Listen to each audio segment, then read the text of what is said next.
Assalamualaikum warahmatullahi wabarakatuh. Innal hamdalillah nahmaduhu wa nasta'inuhu wa nastaghfiruh wa na'udzu billahi min shururi anfusina wa sayyiati a'malina man yahdihillahu fala mudilla lahu wa may yudlil fala hadiyalah wa asyhadu an la ilaha illallah wahdahu la syarika lah wa asyhadu anna Muhammadan abduhu wa rasuluh sallallahu alaihi wa ala alihi wa sahbihi wa sallama tasliman katsira amma ba'd. Akhwani fid din, azani Allah wa iyyakum jami'a rahimani wa rahimakum. Tinggal sedikit pembahasan tentang hayatus salaf bainal qaul wal amal, yakni fil jihadi wat tadhiyah fi sabilillah, yakni jihad dan pengorbanan para salafus saleh di jalan Allah Subhanahu wa taala.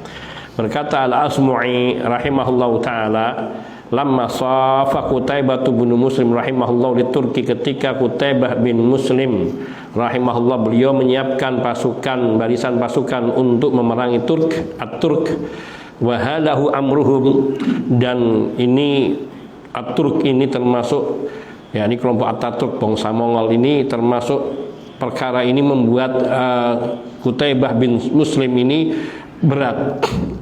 Maka beliau bertanya kepada Muhammad bin Wasi', sa'ala an Muhammad bin Wasi', fakila, maka dikatakan, huwa dzaka fil maimanati jama'a ala qausi yubasbisu bi asbu'i nahwa sama', yakni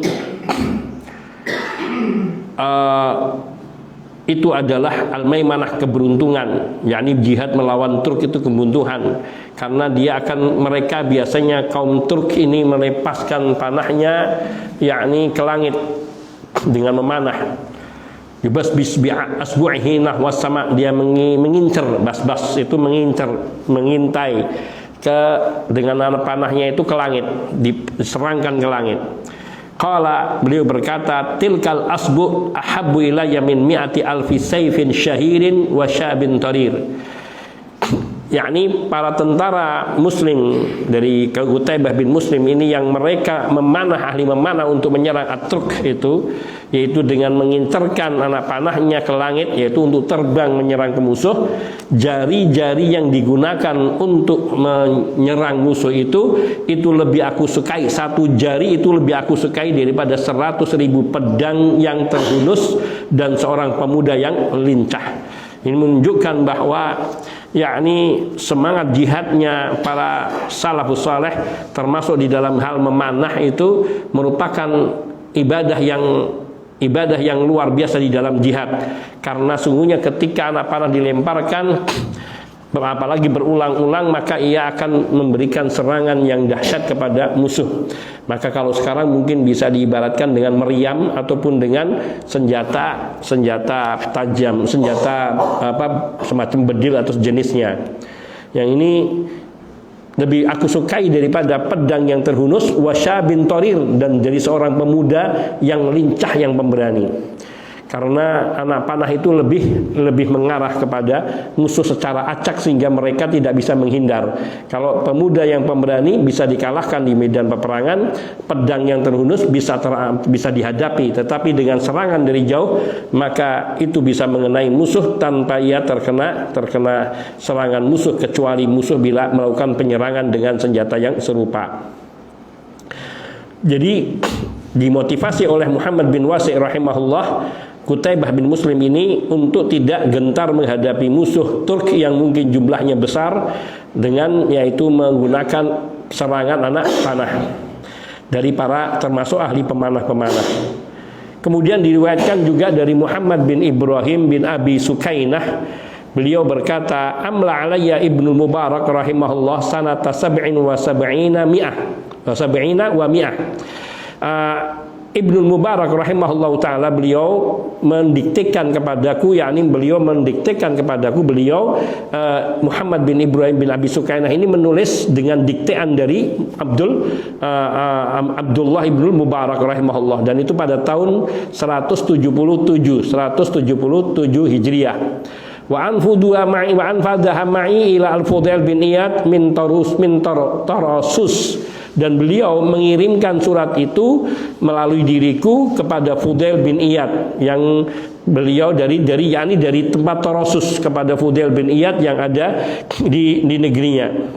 Maka apa yang dikatakan di dalam surat itu yaitu bait-bait syair Abdullah ibn Mubarak rahimahullahu taala. Beliau mengatakan kepada Al-Fudail bin Iyad, ya abidal haramaini, law absartana la'alimta annaka fil ibadati tal'ab ya Rabb. Wahai orang yang ahli ibadah di negeri Haramain, di dua negeri Haramain, seandainya engkau melihat kami, niscaya engkau akan mengetahui bahwa sungguhnya engkau dalam ibadah ini hanya bermain-main. Ini tulisan Abdullah ibn Mubarak kepada Al-Fudail bin Iyad yang beliau tinggal di Mekah dan juga berbolak-balik di Madinah. Kemudian beliau mengatakan, man kana yakhdibu jidahu bidumu'ihi fanuhuruna bidima'ina tatakhaddabu. Orang yang ia yakni melumuri dadanya dengan ataupun pelipisnya dengan air mata, maka sungguhnya leher-leher kami dilumuri dengan darah. Yani beliau menceritakan bahwa para kaum muslimin yang saat itu di Tarasus sedang berjihad, sedangkan Al-Fudail bin Iyad ia hanya beribadah di Masjidil Haram dan di Masjid Nabawi. Awakana yut'ibu khailuhu fi batilin fakhuyuluna yawma sabihati tat'abu. Ataukah orang yang ia melelahkan kudanya dalam hal kebatilan, yaitu dalam kesia-siaan, maka sungguhnya kuda-kuda perang kami di setiap pagi ia berletih-letih, yakni menyerang menghadapi musuh. Rihul abiri lakum wa nahnu abiruna rahjus sanabiki wal gubaru atyabu. Rihlul abir, yakni angin dari bau aroma wangi buat kalian, sementara abiruna, yakni yang menebar kepada kami adalah debu-debu yang mengenai mata-mata kami dan juga debu-debu yang beraroma wangi, yakni aroma wangi dari darah syuhada. Walaqad atana min maqali nabiyyina sallallahu alaihi wasallam qaulun sahihun shadiqun la yukdzab. Dan sungguh telah sampai kepada kami dari ucapan nabi kami, yaitu suatu sabda yang benar, yang jujur, yang suatu sabda yang lurus, yang jujur dan benar, yang tidak didustakan. La yastawi wa gubaru khailillahi fi anfi mri'in wa dukhanun narin talhabu. Sungguh debu yang keluar akibat kuda Allah di hidung, yang menebar ke hidung pada hidung seseorang, itu tidak sama dengan asap dari api yang menyala-nyala. Maknanya asap api yang menyala yang mungkin mereka nyalakan di dapur, sementara di sini debu dari kuda-kuda perang Allah, kuda-kuda perang Allah yang mengenai hidung para pengendaranya. Itu tidak sama maknanya. Mereka yang berperang mereka lebih utama daripada mereka yang hanya membakar api atau menyalakan asap api di negerinya. Hadza kitabullahi yantiqu bainana laisa syahidu bimayyitin la yukdzabu. Inilah kitabullah yang berbicara di hadapan kami, yaitu isi kitab itu mengatakan, bukankah laisa syahidu bimayyitin la yukdzab, bahwa orang yang syahid itu tidak mati dan perkataan ini tidak dapat didustakan.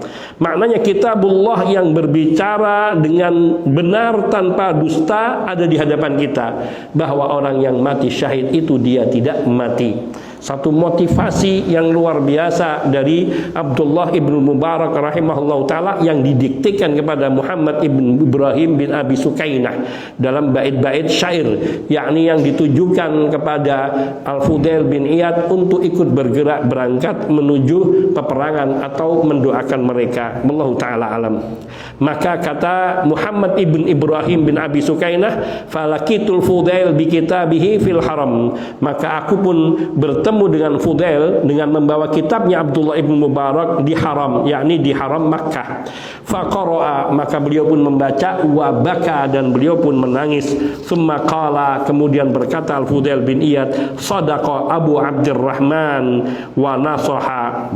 Sungguh benar apa yang dituliskan oleh Abu Abdurrahman, yaitu Abu Abdurrahman maknanya adalah Abdullah ibn Mubarak, wa nasaha, dan beliau telah berkata dengan perkataan yang tulus ikhlas, yakni bahwa mereka yang berjihad di jalan Allah itu lebih utama dan lebih besar yang daripada orang-orang yang beribadah di Masjidil Haram, di depan Baitullahi Al-Haram.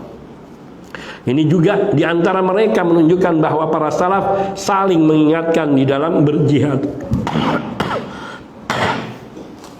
Dan mereka saling menasihati satu dengan yang lain, bukan untuk saling kritik mengkritik.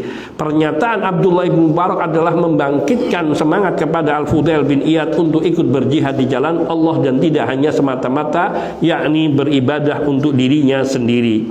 Ini satu pesan yang terdapat di dalam suratnya Abdullah ibn Mubarak untuk Al-Fudail bin Iyad rahimahumallahu ta'ala. Padahal kedua-duanya ulama-ulama di kalangan para tabi dan para salaf. Wa qala Khalid ibn Ma'dan rahimahullah, Khalid bin Ma'dan rahimahullah, beliau juga berkata, kanu la yufaddiluna ala ribati syai'an, bahwa para salaf rahimahullahu ta'ala mereka tidak mengunggulkan sesuatu pun daripada ribat. Tidak ada sesuatu pun yang bisa mengalahkan daripada ribat, yaitu bersiap siaga di medan perang menghadang musuh. Dan ini yang zaman ini hampir tidak ada orang yang seperti ini kecuali mereka yang betul-betul terjun di medan perang. Karena kita belum ada pemimpin-pemimpin yang muslim yang mengutus kita untuk berjihad di jalan Allah Subhanahu wa taala, kecuali mereka yang berangkat, yaitu untuk menuju negeri-negeri yang sedang terjadi pergolakan antara kaum muslimin dan kaum kufar. Kemudian diriwayatkan pula wa nadara Yunus bin Ubaid rahimahullahu taala, ketika hendak meninggal dunia, beliau melihat kepada kedua kakinya. Nadara Yunus bin Ubaid rahimahullah inda mautihi ila qadamaihi fabaka. Dia sebelum meninggal sakit itu dia menoleh kepada kedua telapak kakinya. Kemudian beliau menangis. Faqila lahu, lalu ditanyakan, ma yubkika, mengapa engkau menangis? Ada apa engkau menangis? Qala, apa kata Yunus bin Ubaid rahimahullah? Zakartu annahuma lam taghbara fi sabilillah. Saya teringat bahwa kedua telapak kaki saya belum pernah terkena debu di jalan Allah. Yakni beliau menyesal kenapa beliau tidak pernah ikut berjihad di jalan Allah, berperang yang tidak membasah atau tidak memberi kedua telapak kakinya terkena debu. Dan ini karena yakni penyesalan di akhir hayatnya, yang mungkin beliau hidup di daerah yang aman, ataupun beliau tidak pernah ikut terjun di dalam peperangan dan tidak pernah melangkahkan kakinya menuju medan-medan peperangan untuk memperjuangkan agama Allah, menegakkan kalimat tauhid. Sedemikian besarnya sehingga beliau menyesal, dan itu ditangisi di akhir hayatnya karena khawatir kematian yang seperti itu. Kemudian yang terakhir dari kisah ini dikisahkan oleh Ibnu Katsir rahimahullahu taala, beliau berkata, i'tamada as-sultan Al-Arsalan rahimahullah fil wizarah ala nidamil malik. As-Sultan Al-Arsalan rahimahullahu taala, beliau i'tamada fil wizarah, beliau bergantung di kementerian ala nidamil malik, yakni yang mengatur administrasi kerajaan atau administrasi raja. Wa kana wazira sidqin, dan beliau Al-Arsalan ini yakni penguasa, suasa ini menggantungkan Al-Arsalan di dalam urusan kementerian untuk mengatur administrasi raja atau kerajaan, nidamil mulk atau nidamil malik. Wa kana wazira sidqin, dan beliau Al-Arsalan ini seorang menteri yang jujur. Yukrimul ulama wal fuqara, yang selalu memuliakan para ulama dan fuqara.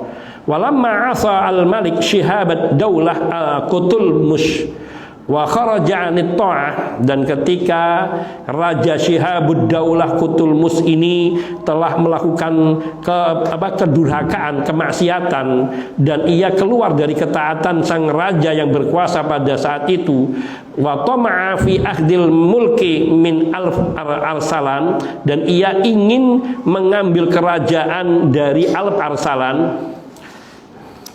Fajama'a wa hasyada lahu Al-Arsalan, maka Al-Arsalan ini sang penguasa negeri itu yang diamanai itu, beliau mengumpulkan tentara dan mempersiapkan tentara batalion atau semacam sejenisnya untuk menghadapi yakni Raja Shihabud Daulah Qutulmush. Faqala lahul wazir, maka berkatalah menteri kepadanya, ayyuhal malik, la takhaf. Jadi ini yang rajanya adalah Alp-Arsalan. Kemudian di sini Alp-Arsalan menyerahkan urusan kementerian terhadap kementerian di dalam pengaturan kerajaan, yaitu seorang menteri yang jujur, yang memuliakan para ulama dan fuqara.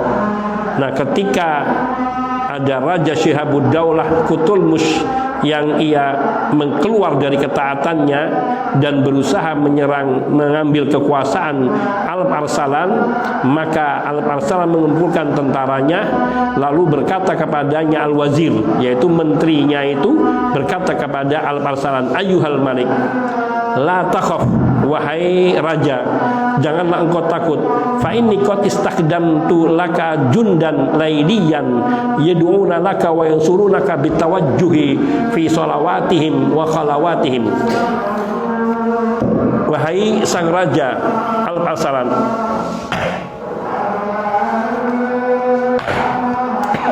kita tunggu adzan.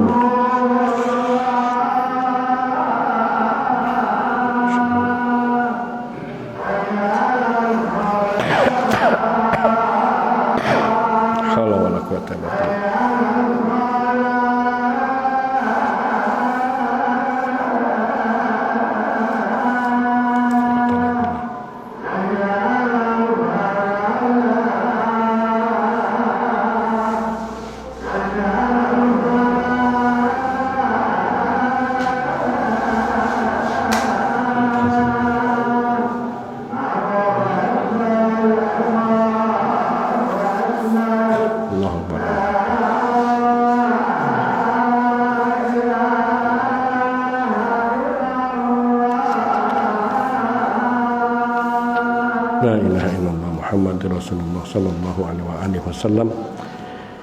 Baik, kita lanjutkan ba'da adzanil isya sallallahu alaihi wasallam. Walhamdulillahirabbil alamin.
Alhamdulillahi wahdah, wassalatu wassalamu ala man la nabiyya ba'dah, wa ala alihi wa sahbihi wa man iktada bihadihi ila qiyamis sa'ah, wa ba'd.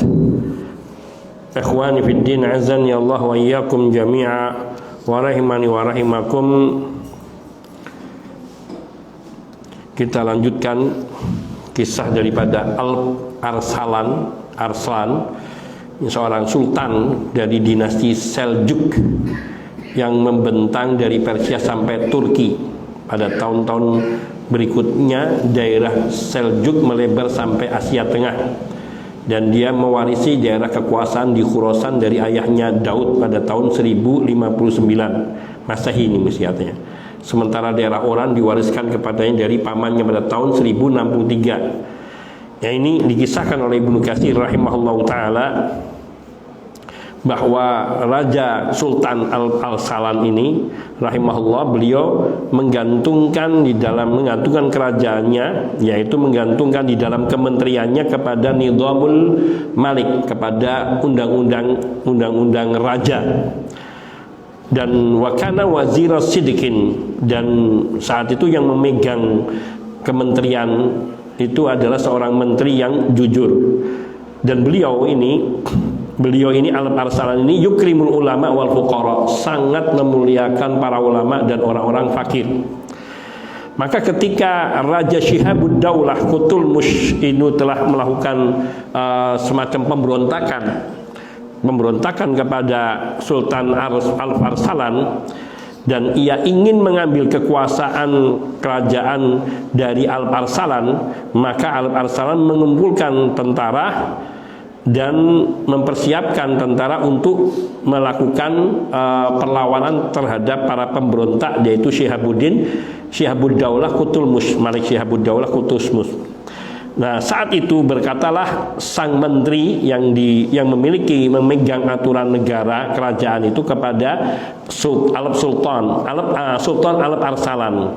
Beliau mengatakan, ayyuhal malik, wahai sang raja, la takhaf, jangan engkau khawatir, jangan engkau takut.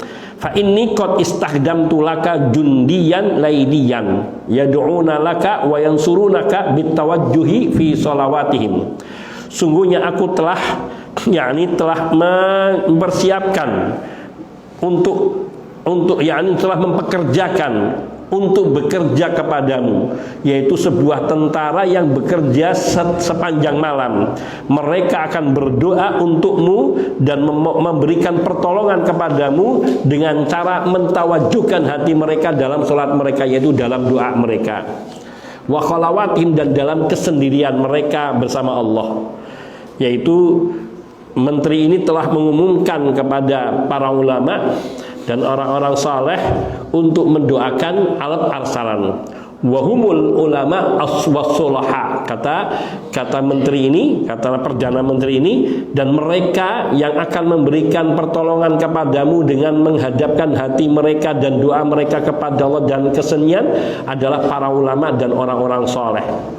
Fatabat nafsuhu bidzalik, maka Al-Arsalan menjadi tenang, hatinya tentram, tenang. Kenapa? Karena doanya para ulama, dan beliau orang yang memuliakan para ulama dan juga fuqara, dan orang-orang yang saleh kebanyakan mereka dari kalangan fuqara. Maka mereka juga sangat mencintai Al-Arsalan sehingga mendoakan kebaikan. Fahina iltaqa ma'aqultumush Qutulmush lam yantadirhu an kasarah, dan ketika tentara Al-Arsalan ini bertemu dengan Qutulmush, maka tidak lagi menunggu-nunggu. Saat itu pula Al-Arsalan melakukan penyerangan dan kemudian mengalahkannya. Wa qatala khalqan min junudih, dan bahkan Al-Arsalan sudah banyak membunuh dari tentara Qutulmush. Dan wa qutila Qutulmush fil ma'rakah, dan Qutulmush pun terbunuh di dalam peperangan.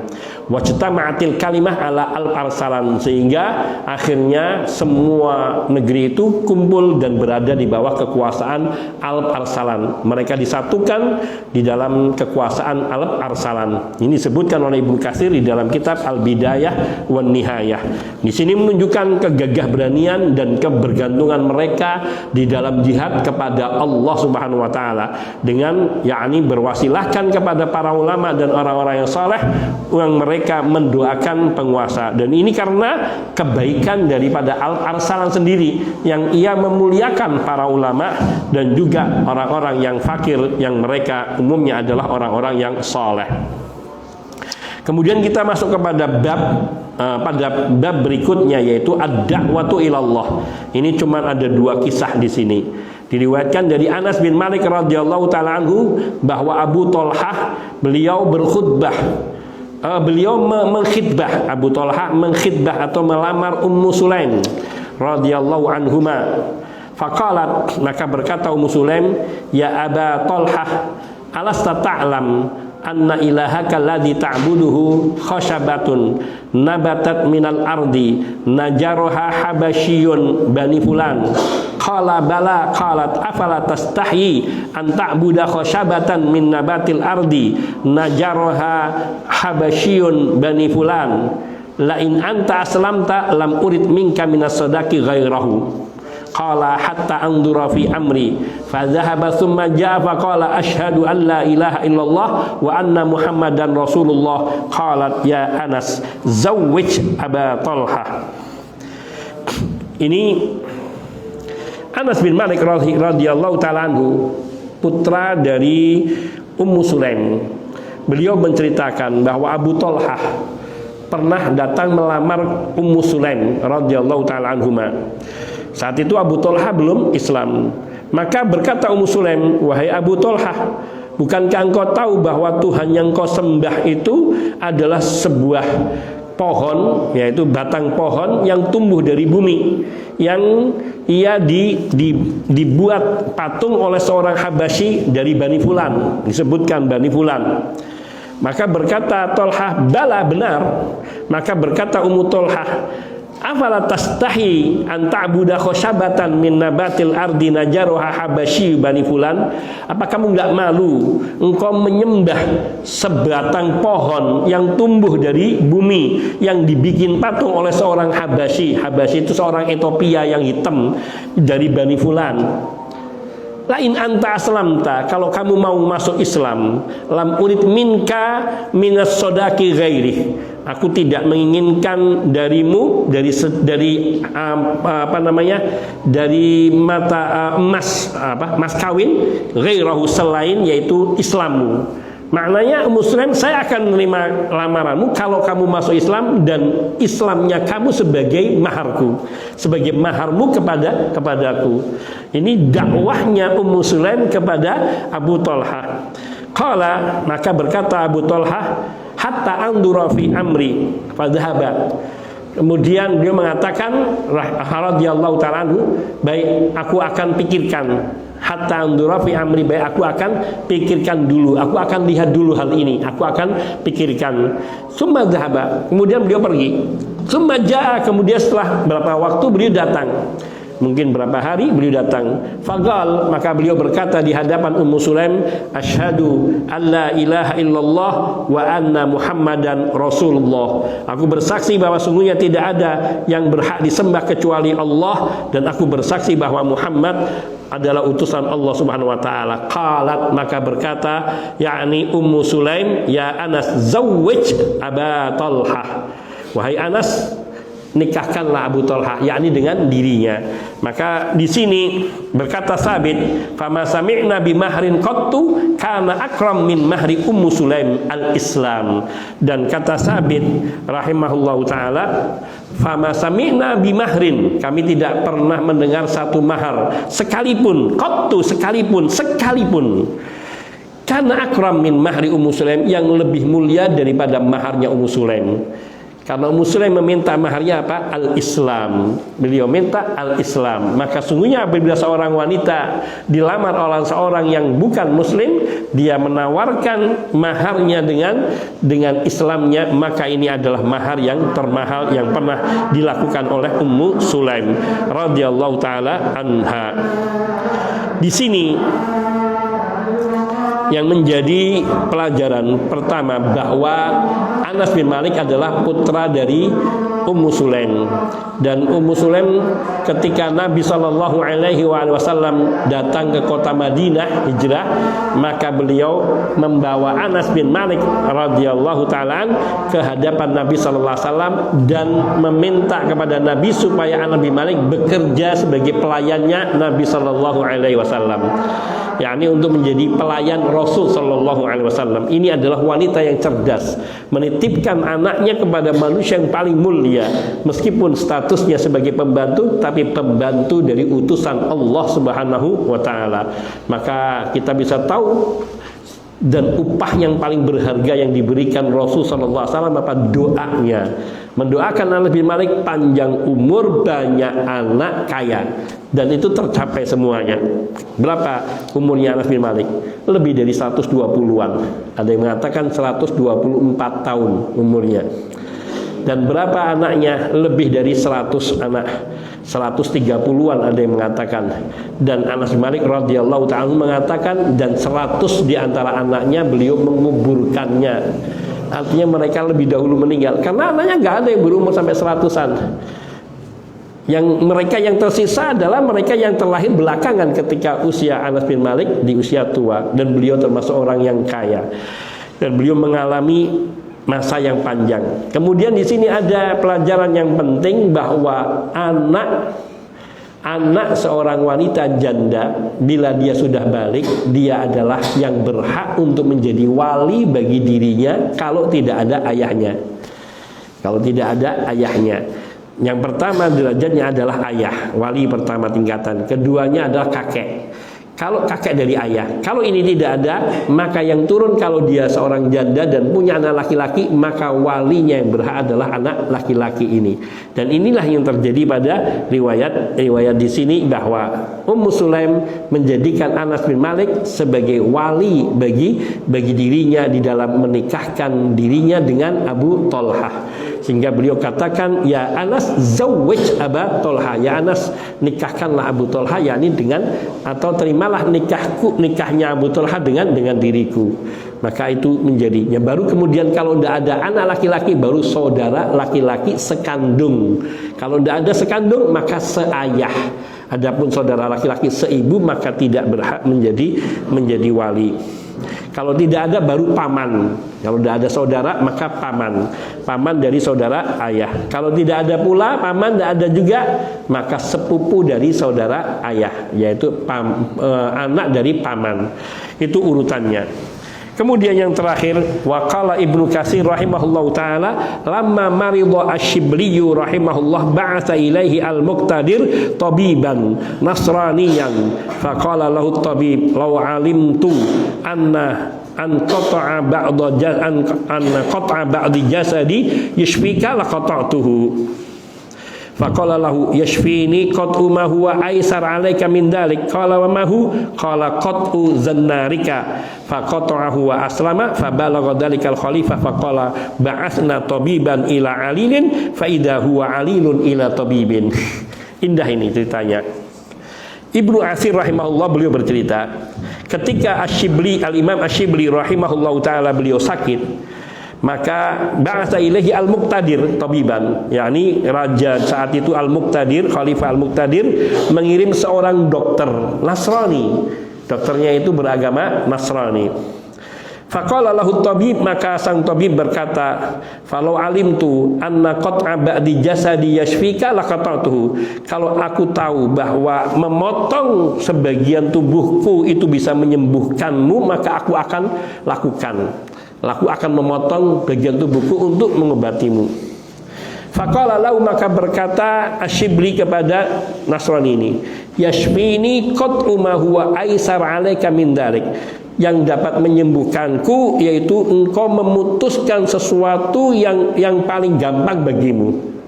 Faqala wa ma hu? Kata dokter tabib yang Nasrani ini, apa itu?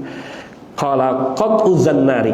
Karena dokternya seorang Nasrani, yaitu engkau patahkan, engkau putuskan zannarmu. Zannar itu ikat pinggang seorang Nasrani. Ikat pinggang Nasrani gimana nggak tahu saya bentuknya, tapi itu zannar itu adalah ikat pinggang dari Nasrani. Kalau engkau memutuskan zannarmu, maksudnya engkau pindah agama Islam, maka engkau akan bisa menyembuhkanku. Faqata'a fa aslama, maka sang tabib pun akhirnya dia memutuskan zannarnya, ikat pinggangnya, lalu dia masuk Islam. Fabalagha dzalikal khalifah, maka kisah ini sampai kepada Khalifah Muqtadir. Faqal, maka berkata Khalifah, yakni ketika diceritakan ini yang si tabib yang Nasrani mengobatin Asyibli, dan dia menjadi masuk Islam dengan sebabnya Asyibli tadi. Faba'atsna faqala, maka berkata Al-Muqtadir, ba'atsna tabiban ila alin, kami mengirimkan seorang tabib kepada orang yang sedang sakit. Fa idza huwa alilun ila tabib, ternyata tabibnya itu sakit dan dia datang kepada orang yang menyembuhkannya, tabib. Kenapa dia sakit? Dia datang sebagai orang Nasrani dan dia masuk Islam. Sakitnya adalah karena Nasraninya dan dia masuk Islam, sembuhnya dengan masuk Islam. Ini kisah tentang dakwahnya para salaf. Mereka memanfaatkan setiap waktu mereka untuk mendakwahkan agama ini kepada umat tanpa menghilangkan kesempatan.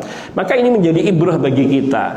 Sekiranya kita kenal dengan seseorang non-muslim dan mau berdialog dengan kita, jangan ragu untuk mengajarkan Islam kepadanya, baik dia menerima ataupun tidak menerima, baik dia menerima maupun tidak menerima.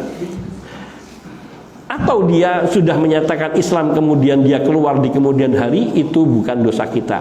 Tetapi mengislamkannya, dan gak usah, kalau ada orang mau masuk Islam, jangan kita katakan kamu pelajari dulu Islam baik-baik, nanti baru kembali lagi. Tidak usah, ajari Islam. Dia saat itu juga kenalkan poin inti daripada Islam, yaitu mengajarkan tauhid, menyembah Allah, mengesahkan Allah, kemudian terima Islamnya, kemudian syahadatkan. Jangan kemudian suruh belajar dulu, itu salah. Kalau dia kembali belum masuk Islam, dia meninggal, bagaimana? Tapi kalau dia sudah menyatakan syahadat kemudian dia belajar, maka hal yang belum dia kerjakan karena belum tahu tidak ada dosa. Hal yang belum dia kerjakan dalam Islam karena belum tahu, maka tidak dosa. Maka ajarkan syahadatain, kenalkan yang penting, fahamkan tentang makna kalimat syahadatain, yakni bahwa sungguhnya tidak ada yang berhak disembah di alam semesta ini kecuali Allah, dan bahwasanya Nabi Muhammad SAW adalah utusan Allah. Bila dia sudah mengetahui makna dan dia meyakini menerima kalimat ini dan mau mengucapkannya dengan lisannya, maka sudah. Karena ada orang yang dia belajar agama, membaca Islam tentang ini itu, dia sudah menerima, tapi belum ada yang mengislamkan, kemudian dia meninggal dunia. Nah, ini sangat kasihan sekali, dan itu terjadi. Orang tuanya sudah belajar Islam tapi tidak ditawarkan Islam kepadanya. Maka ketika seseorang ada yang tahu bahwa dia mau menerima Islam, langsung sampaikan hal yang terpenting dalam Islam, kemudian tuntun untuk mengucapkan dua kalimat syahadat. Dan itulah yang benar, dan tidak usah menunggu dia harus ini dulu dan sebagainya. Tidak, tapi langsung. Kalau kemudian dia berbohong, berdusta, dosanya dia.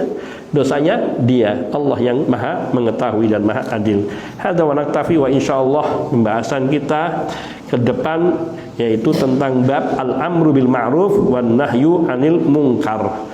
Amar ma'ruf dan nahi mungkar. Ini pembahasan yang insya Allah sangat penting, mendalam, dan ini yang paling banyak dilakukan oleh para salafus saleh. Dan ini ada beberapa pasal di dalamnya, yaitu 2 pasal minimal. Pertama, ahamiyah wa fadlul amr bil ma'ruf wan nahyi 'anil munkar wa akibatu man tarakahu. Penting dan utamanya amar ma'ruf dan nahi munkar, serta akibat buruk bagi orang yang meninggalkan amar ma'ruf nahi munkar. Ini sangat penting sekali. Kemudian bagian ba-nya atau pasal keduanya, adab-adab dan kewajiban orang yang melaksanakan amar ma'ruf dan nahi munkar. Ini akan menjadi kaidah yang bagus.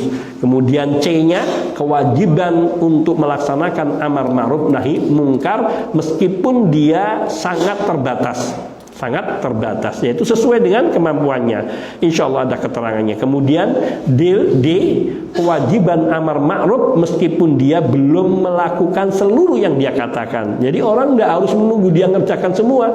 Kalau seperti itu nanti banyak syariat agama ini yang hilang. Orang belum melaksanakan puasa Daud, dia nggak berani menyampaikan hadis puasa Daud. Akhirnya orang nggak ada yang tahu keutamaan puasa Daud. Jangan karena dia tidak mengerjakan, artinya dalam amalan sunnah bukan amalan wajib, belum mengerjakan kemudian tidak menyampaikan. Tidak, yang wajib tetap ketika dia tahu dan dia mengerti, sampaikan meskipun dia sendiri belum mengerjakannya. Kemudian yang E yaitu kisah-kisah dan peristiwa tentang amar ma'ruf dan nahi mungkar. Dan yang terakhir yaitu F, fawaid ukhra, faedah-faedah lain berkaitan dengan pasal ini. Insyaallah taala hadza naktafi wa sallallahu wasallam ala nabiyyina Muhammadin wa alihi wa sahbihi ajmain walhamdulillahi rabbil alamin. Subhanakallahumma bihamdika asyhadu an la ilaha illa anta astaghfiruka wa atubu ilaik. Assalamualaikum warahmatullahi wabarakatuh.